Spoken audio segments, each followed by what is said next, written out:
utama, kemudian ada contoh aplikasinya dalam kehidupan, manfaat dan pentingnya, dan hubungannya sama pemrograman. Sempat saya singgung bagaimana pemrograman itu di beberapa hari yang lalu. Nanti kita akan bahas bersama sampai kamu bisa memahami bahwa sebenarnya berpikir komputasional itu bisa kita terapkan dalam kehidupan sehari-hari. Apa itu berpikir komputasional? Bukan berarti berpikir seperti komputer, tidak. Tapi berpikir komputasional adalah proses berpikir yang digunakan untuk merumuskan masalah dan solusinya, sehingga solusi tersebut dapat efektif dijalankan oleh seorang agen pemroses informasi, yaitu manusia, bahkan maupun komputer. Gunanya apa kita bisa berpikir komputasional? Yaitu memecahkan masalah, intinya. Kita cari solusi. Semua permasalahan itu kalau diurutkan, itu nanti hubungannya sama dengan kita berpikir seperti komputer. Pernah atau mengikuti sama laptop? Dalam menghidupkan itu, apakah ada cara yang harus dilakukan? Oke, bisa kasih tahu saya. Caranya bagaimana sih menghidupkan komputer? Ada yang bisa coba?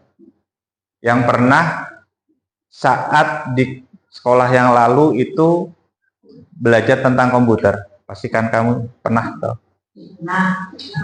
Yuk, coba. Mungkin Rama bisa memberikan contoh bagaimana sih cara menghidupkan komputer?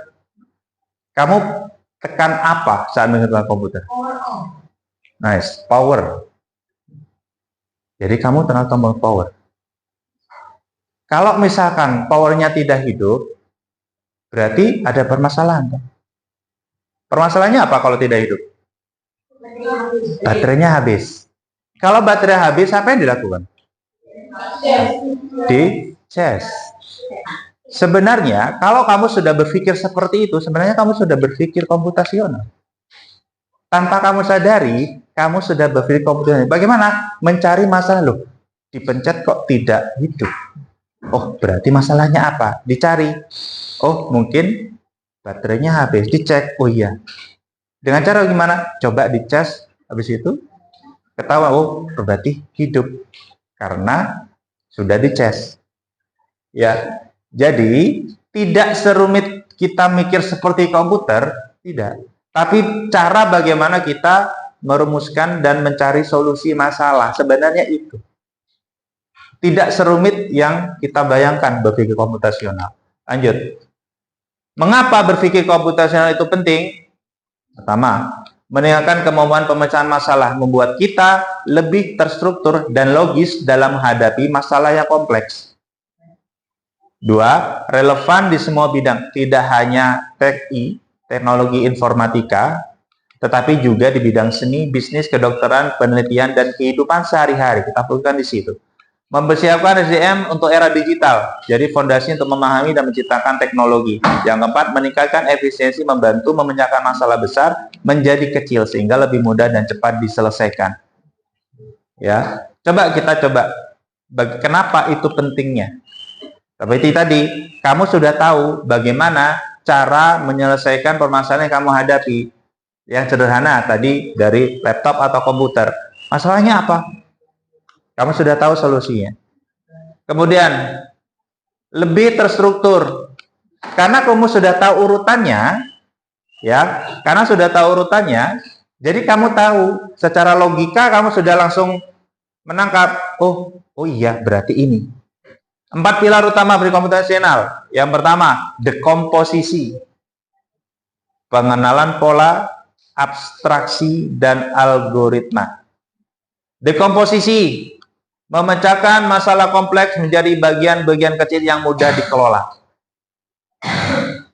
Dari tadi gambar tadi kan ada kotak besar, dipecah lagi menjadi kotak-kotak kecil. Ya, contohnya memasak makanan baru. Masalahnya besarnya memasak makanan baru. Solusinya mencari resepnya. Langkah-langkahnya apa yang dilakukan? Menyiapkan bahan, memotong, menyajikan. Ya, ini salah satu contoh dekomposisi. Ya, jadi tidak serumit itu sebenarnya, istilahnya aja dekomposisi. Jadi memecahkan yang masalah yang besar itu jadi kecil-kecil. Kemudian membersihkan rumah, memecahkan menjadi membersihkan kamar tidur, kamar mandi, dapur, dan ruang tamu. Sekarang misalkan, coba kalau membersihkan ruang kelas, cara dekomposisinya seperti apa? Apa yang dilakukan? Membersihkan kelas kan besarnya. Kalau misalkan satu kelas ini membersihkan kelas, berarti apa yang harus dilakukan supaya cepat selesai? Oke, bisa didekomposisikan lagi, bisa dibagi lagi. Contohnya apa? Dibagi bagaimana? Oke, berkelompok. Terus apa yang dilakukan? Oke, yuk. Ada yang menyapu, terus ada yang mengepel, terus mengebus apa itu ya? Oke, terus apa lagi? Oke. Bagaimana dengan jendela? Perlu dibersihkan juga? Ya, bagus. Itu salah satu dekomposisi. Jadi bagaimana membersihkan semua kelas? Nggak bisa nih, masa semuanya ngepel, semuanya nyapu? Nggak, dibagi. Oke, bagian ini namanya ini, bagian nyapu, siapa saja? Bagian untuk ngepel, siapa saja? Bagian membersihkan jendela, bagian menyapu di luar, dan sebagainya, siapa? Itu memecahkan masalah dengan proses dekomposisi. Ya, simple itu sebenarnya. Cuman istilahnya saja ya, yang mungkin masih baru di telinga kita semua. Ya. Oke, kita lanjut dulu. Pengenalan pola atau pattern recognition, mencari kesamaan pola di antara berbagai masalah dalam data. Menyamakan pola. Contohnya, contoh yang pertama kita coba, memprediksi cuaca. Bagaimana memprediksi cuaca? Langit mendung, anginnya kencang, udara lembab, sama dengan pola yang sering berarti hujan akan turun. Mengenal lagu, hanya dengan mendengar intro atau ritme tertentu Anda bisa menebak judul lagunya karena Anda mengenal polanya. Contoh pola saya misalkan, ya kalau saya pagi, polanya saya apa? Berarti kalau menyapa saya menggunakan bahasa Inggris. Kamu sudah apa? Ketemu saya otomatis good morning. Itu pola. Pola itu bisa termasuk kebiasaan dan sebagainya. Kalau kamu hafal polanya, ini pasti nanti datang-datang nyatet. Siapin buku. Sudah. Kamu karena apa? Karena hafal polanya. Setiap orang itu punya pola. Semua yang ada di lingkungan kita, semuanya punya pola. Sekarang posisi panas, tiba-tiba ada mendung. Wah, pasti hujan. Itu bukan ramalan, tapi kita hafal dengan polanya. Oke, itu yang dimaksud dengan pengenalan pola. Abstraksi, yaitu mengidentifikasi prinsip umum, mengabaikan detail yang tidak relevan.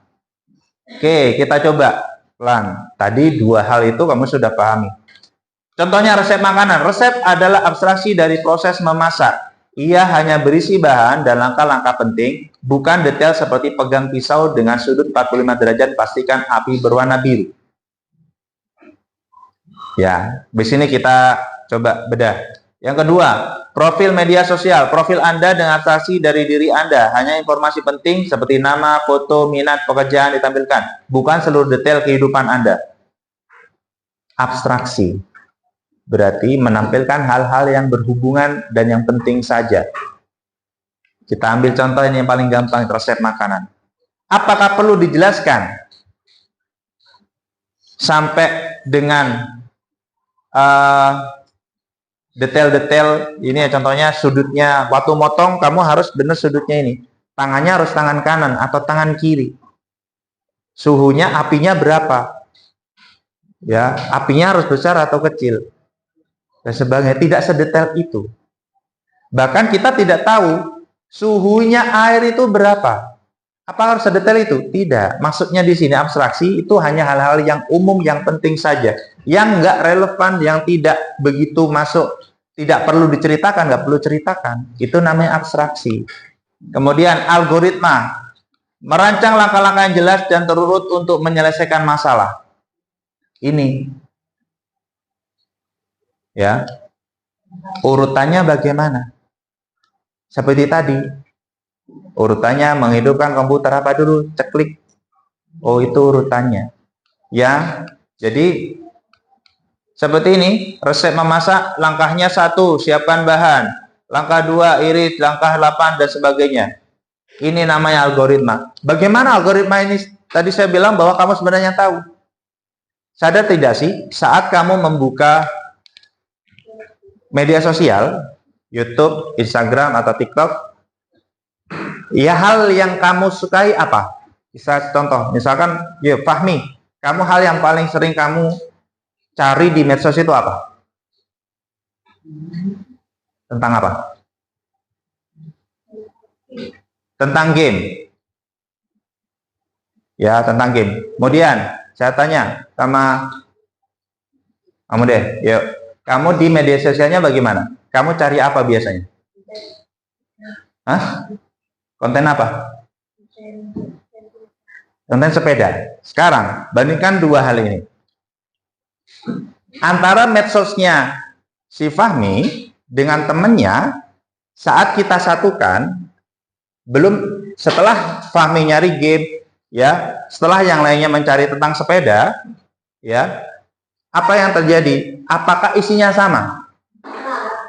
Walaupun membuka baru sekalipun, apakah nanti yang muncul untuk rekomendasi itu sama atau tidak? Pasti tidak. Karena contohnya dalam kehidupan sehari-hari. Oh, nih. 1, 2, 3, 4.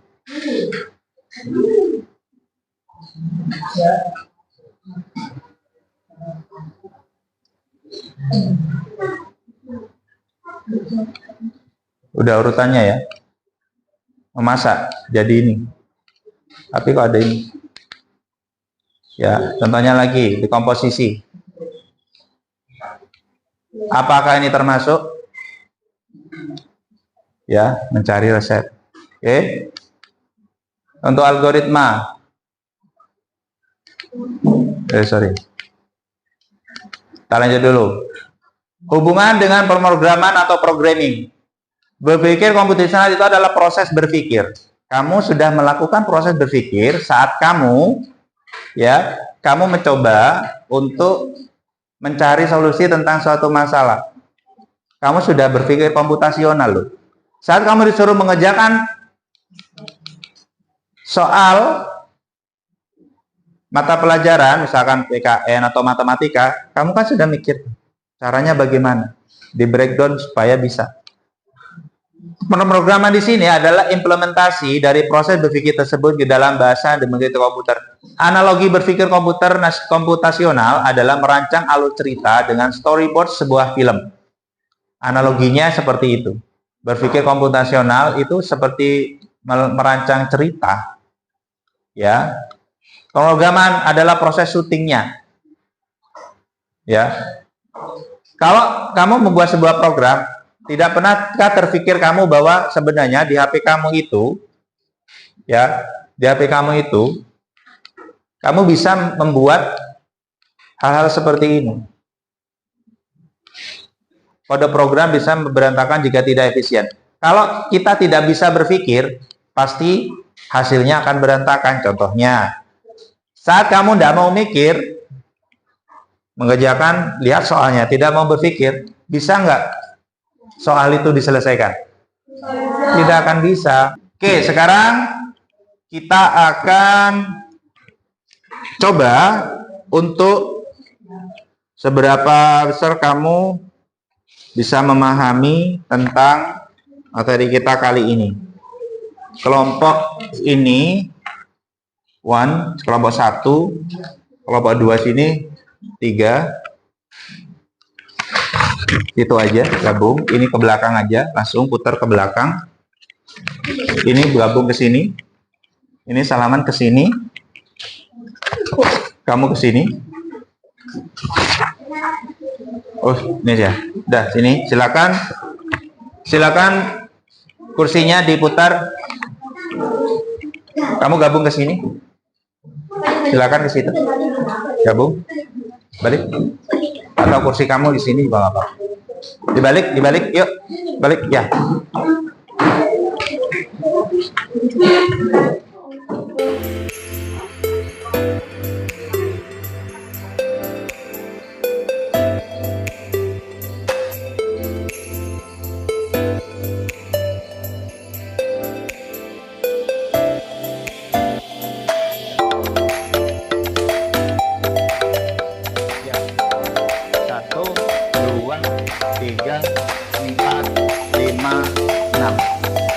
Oke, tuliskan nama kelompoknya, terus nama-namanya.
Oke, baik, anak-anak. Ya, tadi saya sudah lihat sudah selesai semua untuk mengerjakan LKPD-nya. Sekarang presentasikan hasil kerja dengan kelompok kalian, dimulai dari kelompok Rama dulu. Silakan maju ke depan. Bola yang terlihat, bola pertama 08, bola kedua 78.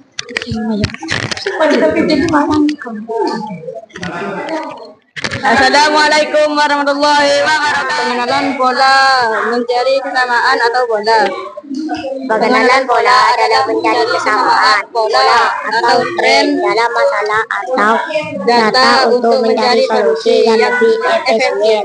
Tugas A. Dari daftar tamu di bawah ini, apakah kamu melihat bola pada nomor telepon mereka? Budi 0812 3456 7890. Siti 0812 3556 7891. Ahmad 0813 4456 7892. Dewi 0812 3656 7893. Bola yang terlihat Budi, Siti, dan Dewi sama dari depan. Kalau dari belakang juga sama. Assalamualaikum warahmatullahi wabarakatuh. Waalaikumsalam. Kami akan mempresentasikan soal nomor 3.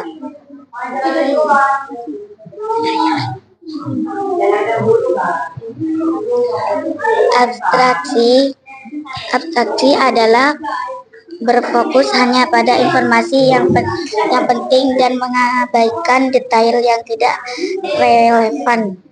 Tugas Ibu Ani membuat daftar belanja untuk acara tersebut.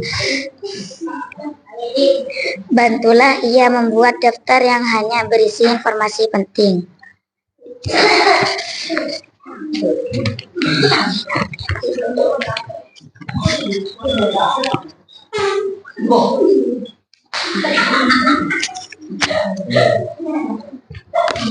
Aku butuh telur dan tugas bagus ya. Jangan yang retak, kira-kira 10 butir. Tepung terigu 1 kilogram saja. Gula mungkin sekitar 500 gram. Nama barang gula jumlah 500 gram. Deterjen diabaikan tapi nanti pakannya kurang lebih baik 1 gram saja. Balon 30 buah yang besar. Permen 200 buah untuk dibagikan.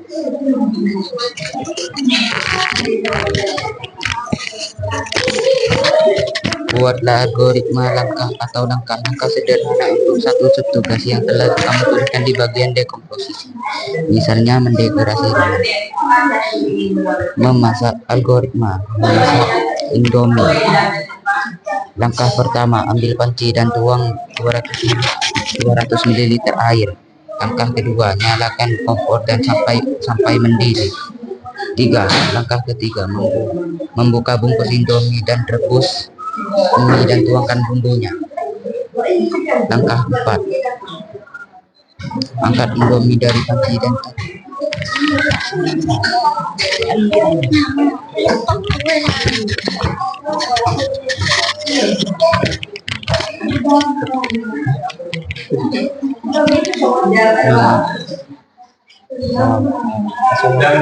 nama barang gula jumlah 500 gram. Detail yang diabaikan, tapi nanti takutnya kurang, lebih baik 1 kilo saja. Nama barang balon jumlah 30 buah. Detail yang diabaikan besar. Nama barang permen jumlah 200 buah. Detail yang diabaikan untuk dibagikan.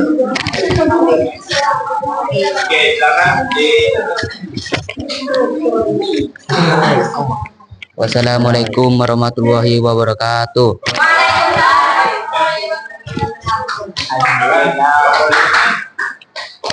Assalamualaikum warahmatullahi wabarakatuh. 1. Mempersiapkan bahan-bahan. 2.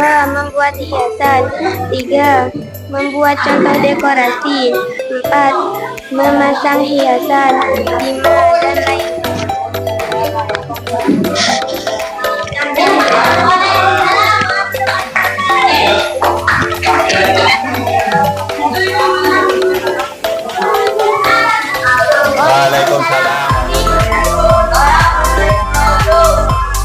Waalaikumsalam. Semuanya sudah presentasi dengan baik, tadi sudah diskusi dengan baik, dan saya rasa tadi dari hasil yang kamu diskusikan, kamu sudah paham bagaimana tentang materi yang kita bahas kali ini. Tadi sudah mencoba untuk menjawab, kemudian memberikan kesimpulan juga. Jadi kesimpulannya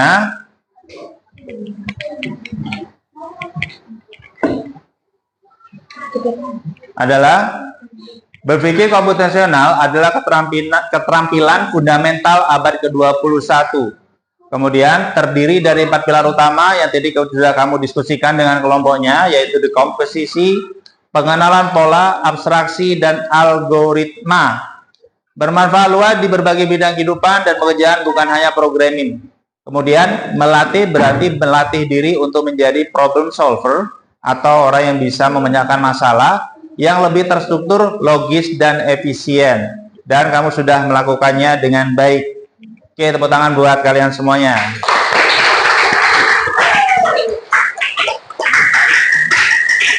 Oke. Sekian untuk materi kita kali ini. Kita akan bahas lagi tentang bagaimana tentang penggunaan program dan sebagainya di pertemuan yang akan datang. Oke, assalamualaikum warahmatullahi wabarakatuh.